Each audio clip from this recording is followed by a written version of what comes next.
त्यात मुंबई पदवीधर आणि मुंबईतील शिक्षक या दोन मतदारसंघात महाविकास आघाडीतर्फे आम्ही शिवसेना म्हणून लढलो होतो आणि त्या विजयाबद्दल मी मुंबईतील तमाम पदवीधर आणि शिक्षकांना खास धन्यवाद देतोय की तुमच्या आशीर्वादाने आम्ही पुढे जात आहोत. असेच आशीर्वाद आमच्या पाठीशी असू द्या. नाशिक आणि कोकण पदवीधर, नाशिक शिक्षक आणि कोकण पदवीधर इथे सुद्धा आम्ही लढलो होतो आणि तेथे देखील ज्यांनी ज्यांनी महाविकास आघाडीला आशीर्वाद दिले त्यांना मी मनापासून धन्यवाद देतोय. लढाईमध्ये हार जीत होत असते, काही वेळेला हार होते, काही वेळेला आम्ही जिंकत असतो. मी मागेही बोललो होतो की निवडणुकीतली हार जीत हा एक भाग जरी असला तरी हिंमत हारता कामा नये. आता लढाईला सुरुवात झालेली आहे आणि आज आपल्याला सर्वांना कल्पना आहे की येत्या काही दिवसात विधान परिषदेच्या ज्या 11 निवडणुका होत आहेत त्यात आम्ही महाविकास आघाडीने आमचे 3 उमेदवार हे दिलेले आहेत. त्याच्यामध्ये काँग्रेसतर्फे सातवताईंचा आहे, शिवसेनेकडनं मिलिंद नार्वेकर आहे आणि एनसीपी आणि आम्ही सर्वांनी मिळून शेका पक्षाचे आमचे सहकारी जयंतराव पाटील यांना उमेदवारी दिलेली आहे. आणि आम्ही तिन्ही पक्ष त्याचबरोबरीने आमचे मित्र पक्ष पूर्णपणाने एकजुटीने हे तिन्हीच्या तिन्ही उमेदवार निवडून आणल्याशिवाय राहणार नाही हे आम्ही महाविकास आघाडी म्हणून आपल्या माध्यमातून तमाम महाराष्ट्रातल्या जनतेला सांगतो आहोत. आता याच्या पुढे जाऊन जे काय एकूण देशात चालले, राज्यात चाललेलं आहे, आज आपल्याला कल्पना आहे की विधान परिषदेचे विरोधी पक्षनेते अंबादास दानवे यांना निलंबित करण्यात आलेले. खरं पाहिलं तर एखादा प्रस्ताव आल्यानंतर माझ्या बाजूला दोन्ही ज्येष्ठ विधिमंडळातले माझे सहकारी आहेत. एखादा प्रस्ताव आल्यानंतर त्याच्यावरती चर्चा करणं हे गरजेचं असतं. दुसरी बाजू मांडू देणं हे लोकशाहीसाठी आवश्यक असतं आणि त्याच्यानंतर हा निर्णय अपेक्षित असतो. ठीक आहे, निलंबन करायचं की नाही करायचं हा निर्णयाचा अधिकार हा अध्यक्ष महोदय किंवा सभापतींचा असतो. पण त्याच्यासाठी एकतर्फी निर्णय एका कोणाकडनं तरी मागणी झाली म्हणून निर्णय घेतला हे लोकशाहीला घातक आहे, लोकशाहीला मारक आहे आणि हा लोकशाही विरोधी निर्णय आहे. खरं म्हणजे अंबादासनं सुद्धा बाजू मांडून देण्याची एक वेळ द्यायला पाहिजे होती, ती दिली गेली नाही. आमच्याकडनं कोणालाही बोलू दिलं गेलं नाही आणि जणू काही सगळं ठरवूनच हे षडयंत्र रचून विरोधी पक्ष नेत्याला निलंबित केले गेले. हे असं कदाचित महाराष्ट्राच्या इतिहासामध्ये पहिला प्रथम झालं असेल. आणि हा सगळा जो काय अन्याय आहे हा अन्याय महाराष्ट्रातली जनता डोळे उघडे ठेवून पाहते आहे. एकूणच काय की काल जो आमचा विजय दणदणीत झालेला आहे तो झाकळून टाकण्यासाठी हा एक निर्णय त्यांनी घेतला. म्हणजे कालच्या आमच्या विजयाच्या बातम्या मागे पडतील आणि ह्या निर्णयाची चर्चा होईल. तसंच जो एक त्यांनी बोगस अर्थसंकल्प मांडलेला आहे त्याची चिरफाड व्हायला आता सुरुवात झाली.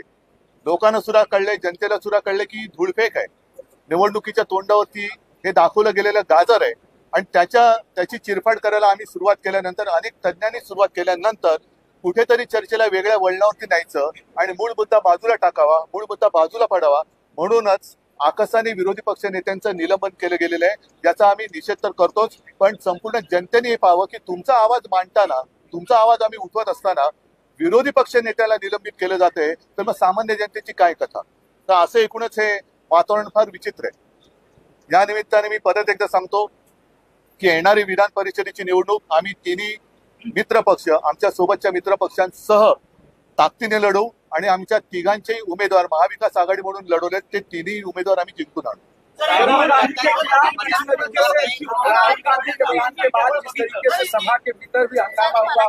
ठीक आहे, पहिलं मराठीत बोलू.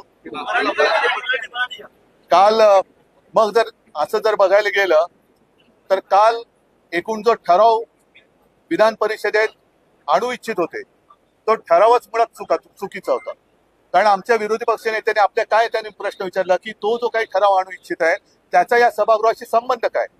बरं, हेही बाजूला ठेवा, पण मुळामध्ये राहुलजी काय बोलले होते, त्यांनी खरंच हिंदुत्वाचा अपमान केला का. मी स्वतः ते भाषण पाहिलेलं आहे. हिंदुत्वाचा अपमान आमच्यापैकी कोणी करणार नाही आणि कोणी सहन करणार नाही. काल राहुलजींनी सांगितलं की भाजप म्हणजे हिंदुत्व नाही, भाजप म्हणजे फक्त संपूर्ण देशात भाजप म्हणजेच हिंदू. हे माझे ठाम मत आहे. मी मागे सांगितले की मी भाजपला सोडलंय, हिंदुत्व सोडलं नाही, हिंदुत्व सोडणं कदापि शक्य नाही.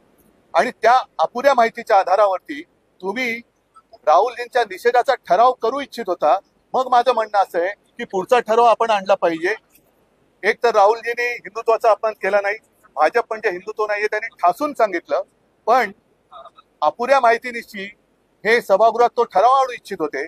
आणि जर ठराव आणला असता आणि तो मंजूर करून त्यांनी बहुमताच्या जोरावर जसं आज विलंबन केलं तसा ठराव मंजूर करून पाठवला असता तर असत्यावरती तो ठराव मंजूर करून घेतला असता. तर असत्य माहितीच्या आधारे हा ठराव आणू इच्छिणं किंवा आणू पाहणं हा सुद्धा सभागृहाचा अपमान आहे.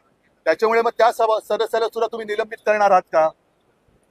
आणि मग मी असं म्हणेन, जो विषय घडलाच नाही, हिंदुत्वाचा अपमान झालाच नाही, मग मी सभागृहाला, दोन्ही सभागृहांना माझी विनंती राहील की लोकसभेमध्ये म्हणजे आपल्या देशाचं लोकशाहीतलं सर्वोच्च मंदिर तिथे जय संविधान बोलल्यानंतर काही जणांना मिरच्या झोंबल्या, तर ज्यांना जय संविधान बोलल्याबद्दल मिरच्या झोंबल्यात त्यांचा निषेधाचा ठराव, मी तर जाहीर त्यांचा निषेध इकडे करतोय, पण सभागृहांनी सुद्धा, दोन्ही सभागृहांनी तो ठराव मांडावा आणि जाहीरपणाने आम्ही जय संविधान बोलायला ज्यांचा विरोध आहे त्यांचा निषेध करतो असा ठराव मंजूर करून लोकसभेत तो पाठवावा.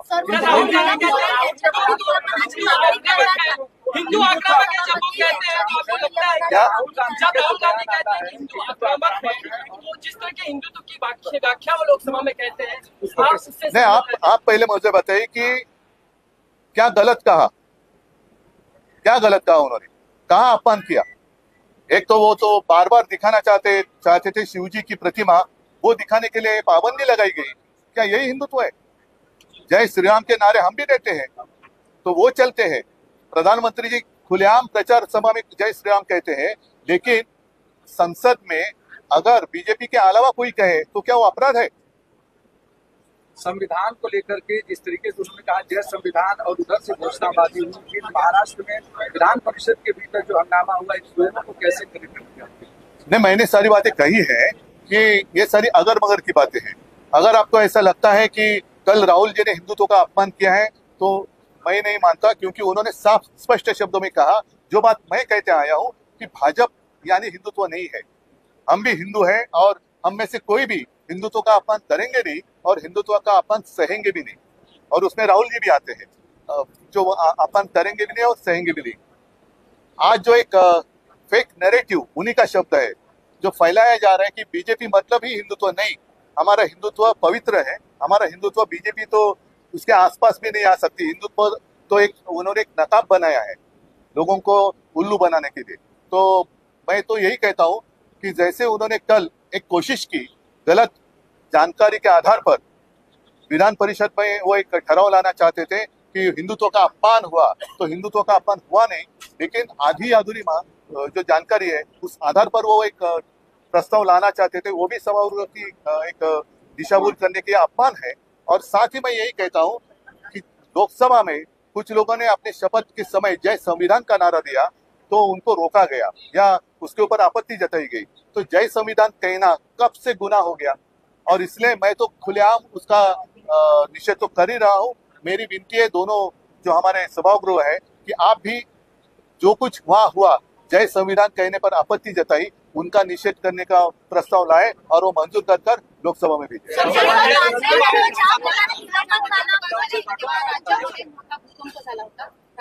आता सुद्धा तुम्ही आत्मविश्वासाने तुमचा उमेदवार केलेला आहे, या निवडणुकीनंतर सुद्धा राज्यात भूकंप किंवा वेगळं चित्र बघायला मिळेल? त्याची खात्री असल्याशिवाय आम्ही निवडणूक का लढतोय? कारण आम्ही तर निवडणूक आम्ही लढणारी माणसं आहोत, आम्ही हत्यार टाकणारी माणसं नाही आहोत. पक्षफुटीचा प्रॉब्लेम हा त्यांना जास्त आहे, कारण त्यांच्यामध्ये अनेक जण इच्छुक आहेत त्यांच्या इच्छेवरती पाणी पडले.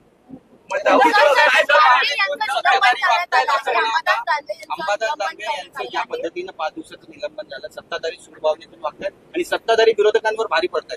भारी नाही पडत आहे हे त्यांनी पूर्णपणाने माझ्या माहितीप्रमाणे जेवढं मला आकलन आहे कायद्याचं त्यानुसार एखादा प्रस्ताव आल्यानंतर त्याच्यावरती चर्चा करणं गरजेचं असतं. ज्याच्या संबंधी तो प्रस्ताव आहे तो विरोधी पक्ष नेता आहे, एक प्रमुख पद आहे त्याच्याकडे, त्यांना त्याच्यावरती बोलण्याची संधी देणं हे फार गरजेचं होतं. ते न करता एकतर्फी निलंबित करणं हा एक मोठा अपराध आहे. तुम्ही मागणी करणार का, प्रस्ताव मांडणार का? काल देखील नीलम गोरे यांच्या विरोधात काल देखील त्यांनी पक्षपात केल्याची घटना नाही. मग मी एक सांगतो, अंबादासजींबद्दल आक्षेप काय सांगा, का निलंबन केले सांगा जरा. मी नव्हतो सभागृहात. बरोबर आहे.